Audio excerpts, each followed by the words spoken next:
Thank you for your help.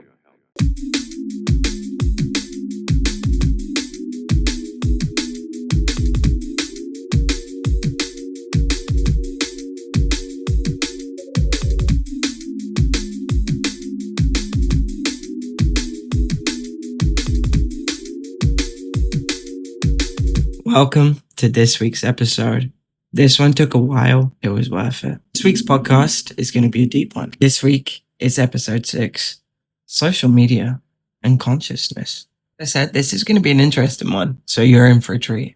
Where do I begin? Well, we're in a new time and age. Actually, incredible to think about where we are right here today. Today, you're going to get 2 unique perspectives. And from every episode from now on, you're going to get 2 unique perspectives. How is the modern algorithm designed to keep people addicted to the chase rather than actually rewarding their work? Social media platforms sell the illusion that anyone can make it. Creators are noticing their audiences being throttled. Okay, well, algorithms are bad. You do algorithms, you're bad. Okay. Reality is, it's designed to keep you pouring into an endless cup. There's so much that they say is possible and achievable, and you'll keep climbing and trying to climb, but a lot of the time you're probably going to notice that there's a huge deficit between what you're achieving and engagement levels. It seems like a lot of the platforms nowadays are orchestrated to just keep you constantly creating. There's not an end, which is fine to an extent, but you can keep creating and still see no improvements. Matter of fact, you can see the opposite, which is quite unbelievable if you actually think that you're putting in a whole lot of work and seeing very little in return, especially if we're not even talking about monetization. We're just rolling off of the average view rate. It's pretty insane. You would think that by applying pressure to the wound, it would stop bleeding. In this case, not so much. It's usually going to feel like a constant uphill struggle. So most of it is going to come down to you. The addiction is always going to fall onto the user, unfortunately. And we can either use these for our benefits or parts that aren't worth mentioning. I would say the best way to tackle these is to create for you and do it for you, because it's a really insane process to try and grow or gain or interact nowadays, especially. So make sure you're creating for you. It doesn't really matter what anyone has to say. Just know they're trying to keep you hook, line, and sinker. So if you can avoid being part of that whole trap and just use it to your advantage, to your benefit, then you've mastered the system. Applaud you, and I congratulate you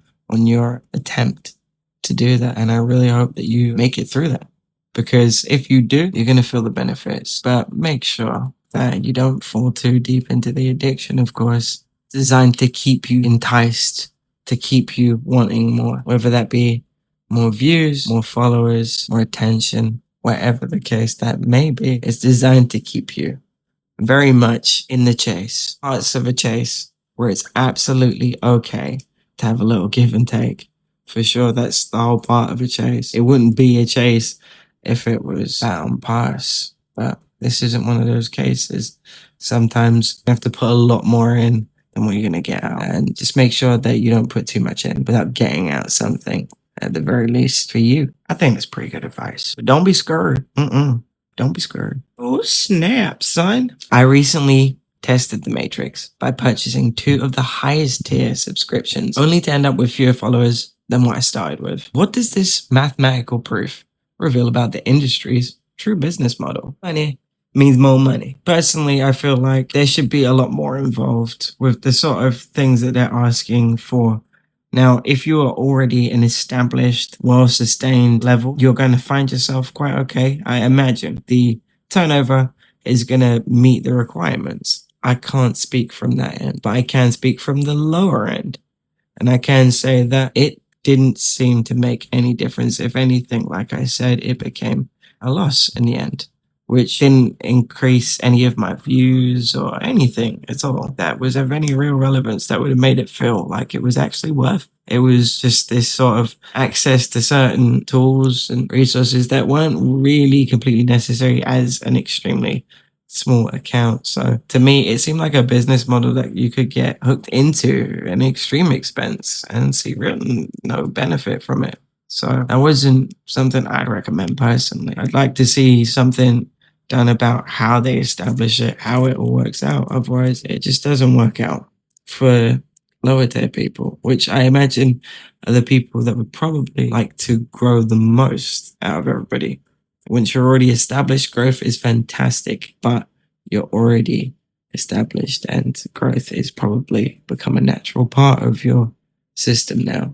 Whereas other people need that sort of level of interest to get the ball rolling. So without that ball rolling, nobody gets moving. However, if you have a different experience, feel free to let me know. Creepy.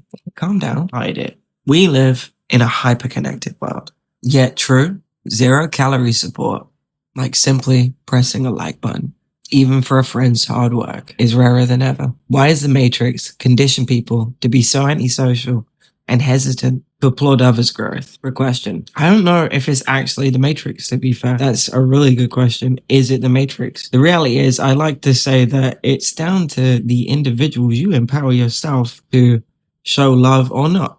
You can choose to show no love. That is all on you. That is the power that you have. That's called free will. That's the power of free will. You don't have to show love if you don't want to. Nobody's going to come and hold you hostage. You're completely free to do as you choose. Whether that be show some support or not. You can show love or not. That choice is yours. They're not actually taking the power to show love away from anybody. It's just highlighting the lack of love and support that people are willing to show. I think it's quite a good lens to put it all into perspective, because if you think that showing love and support is so easy, knowing that you could actually do someone's life a whole lot better and all it costs is a couple of clicks. I don't really know what to say. I feel like it's a lot of things I do in life are really difficult. So to see something that's so easy and people just ignore it and walk by and don't show any appreciation or are hesitant to clap, then I think it really says a lot. So did the Matrix condition people to show less love? I don't think so. I think it's a new trend of, unfortunately, a less supportive future that can be changed. You have the power of free will. You can empower yourself, and by empowering yourself, you will empower others, and those others will empower others, and so on and so forth. Lo, you have the power. Yes, He-Man, woman. Not every post has to be an A-list blockbuster for you to show some support and a little love. Even if you're not watching the whole thing, to not bother to invest a couple of clicks in a second or two is, I don't know. I'll let you decide what that is. Maybe let me know in the comments. But to you, the ones that are different breeds, as you know, you empower yourself and you empower everyone else around you. That's why they feel that from you. That's why a lot of times people want to absorb that from you, because they know that you're going to give that to them. So well done you for being one of those good souls. Okay, with that being said, moving on. If the system is rigged to suppress organic reach, and the audience is conditioned to withhold applause, what is the ultimate internal currency that a creator must rely on to keep the forge burning? It's just me, myself, and well, if you've got a lot of support, it may be a wider audience. However, if it's like a lot of people out there, it's going to be a very small select few, if any. So it's going to be you and the universe. And that forge has got to come from that internal want, that drive, that passion, that motivation, that goal, that dream that you had. That's where that drive comes from. Because in the end, it's not about numbers here, there, or anywhere. It's about that creative burst, that outlet that you had, that vision that you crossed over. You and the universe had your little session, and here we are. You managed to create something special, So to be sure, it's you who keeps the fire burning. It's going to be a lot of cold, quiet times. We're going to be questioning why you're doing it. But the why is the creative process that you're doing. That's why you're doing it. It's not about whether he, she, they, them pick it up. It's about you and what you wanted to create. And you can create something magic. Not create something magic. The fires get quiet. Just remember, it's okay to take time. You can take breaks. Nothing has to be in every routine just to fight for a little bit of attention. That's not the goal. So use that to ignite those fires again. Build something that's worth building. Got this. I can't wait to hear the other unique perspective on this one. Watching my partner's art get suppressed by a broken algorithm is a profoundly frustrating experience. I see the sheer amount of completely solo, unassisted hard work he puts into his tracks in the dark, only to watch the Matrix act as a toll booth rather than a stage. But panning out, this isn't just his struggle. It is the universal reality for almost every genuine creator today. The algorithm actively throttles reach to keep the entire ecosystem starved and addicted to the boost button. It isn't evaluating the quality of anyone's art. It is simply monetizing the collective frustration of an entire generation of artists. Let's move on. We live in a system where people are obsessed with having millions of followers, but are terrified to follow other people back because of how their ratio looks. Why has the concept of genuine connection been replaced by this need to appear superior? Full question. I think this one comes down to some sort of weird social media bias that's kind of developed that is keeping everybody back. It's this sort of broken ideal of currency in people's minds. Like, well, if I'm following practically 0 people and I have 10 followers, 100, 1,000, 100 plus, they think that somehow that makes them more enticing or more interesting as a person, or, just more attractive. But the reality is, this is social media. So for you to have that many followers, right, you must have connected with at least a few. There is absolutely no excuse to have a really small follower count. Yes, you may get spammed if you're popular. It's understandable to an extent. You can keep notifications hush. That is a good way to deal with it. But you can also show some appreciation. You can show people some love back. And that might boost them up. It might give them a better opportunity or a bit of confidence. Just who knows?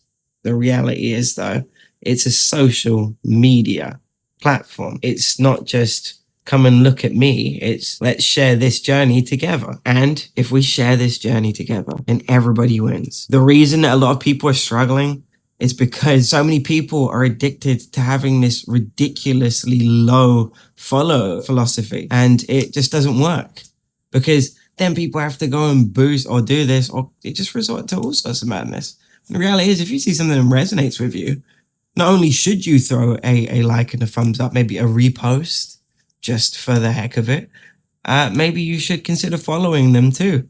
You don't have to look at every post. It's hard if you have a deep count of people that you follow, but you can still give them an extra banner on their flag. To live in this day and age where it's kind of really obvious, you can just see it in your face right now, how people's attitudes are. It's just, if you're saying that you're about doing better and being better and supporting people, then do that. Show them some love. Show that love to other people that may have enlightened you or brightened your day. What have you got to lose? Hopefully this will be a little catalyst for some change. Great question. Can't wait to hear our other unique perspective. On the hypocrisy of the follow ratio, the camera lens, the domino effect, it is mathematically absurd. I watch my partner operate from a place of pure connection, following thousands of artists because he actually cares about the community. Yet he is surrounded by egos hoarding their follow ratio to look superior. But if we zoom out, we realize that this specific attitude is exactly what keeps all creators trapped. When users treat a follow like a finite currency, they actively break the domino effect of growth.